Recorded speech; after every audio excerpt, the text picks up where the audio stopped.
لارد بوي HWG.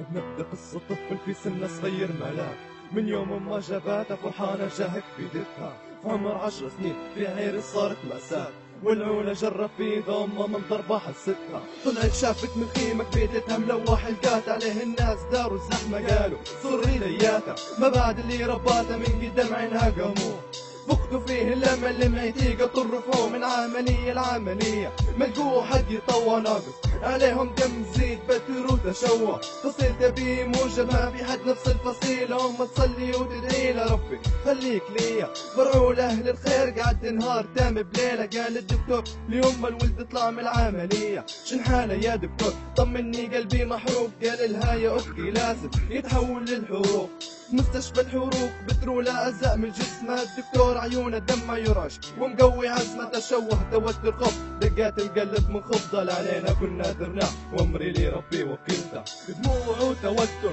ايديه والوجه يسطر، العمر ما عاش يعطل والعالم باعه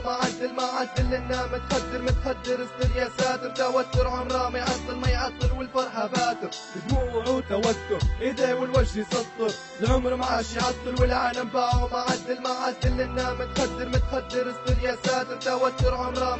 ما يعطل والفرحة باتر، الطفل مرضى يزيد درجة حالته ملحوظ، خلوه في العناية في اللحظة طفل يموت، كل الناس تبكي عليه والولد ما يحس مبلج، مروا ايام نفس الحال يستنوا في يوم ردمه، لما فاق حاول انه ينحي جهاز التنفس، ما يحسش بيديه يوجع وجهه بدت الصدمة، يحساب روحه في المنادى بعد الصوت يدي على شوف كل مكان في جسمي، ويدي توجع فيه يصير صفوا على الدكتور، قال لازم انه يتخدر ما يهونش علي حاله، عمره خلاص ماشي يعطل بعد ساعة بالتحديد، وقف القلب كله محار، يا دكتور الكل في المستشفى جار داروا له صدمات القلب، وكل مرة يقوي التيار رجقوله اللي برا في قلبه، رجع نفضل الكل احتار، كيف صار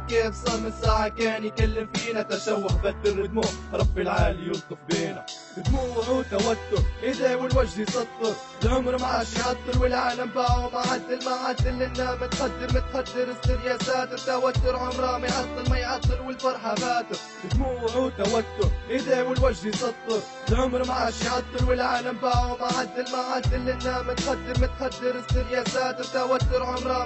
ما يعطل والفرحة باتر، الحالة زادت ثابت ساعتها بالاحرى آنت، دموع الناس جفت علامات الموت بانت، الساعة بيهم لابت يستنوا الحالة تابت، الحرارة متاعها ارتفعت كمدت والحالة صابت، الكل يتجاروا خايفين وامه ما فهمتش خير ولادي يا دكتور يا اختي حالتها خطيرة، تشوهوا قلنا عادي وحتى البتر عادي، قلنا سامحيني لو خسرتي والله لا علينا درنا، يا اختي حالتها خطيرة شوفي بريق الشيلة سامحيني يا وخيتي ما باليد حيلة، ونقدوه يا دكتور ما تكسوش راني المهم يعيش هو خود قلبي لو الزم، سمعوا عياط وناس تنادي يا دكتور بسرعة تعال القلب بتاعه ماشي يدق، يا دكتور خسرنا الحالة الام خشت في غيبوبة، والطفل دفنوه فاتح يا طفولة 10 سنين في يوم ولت مأساة.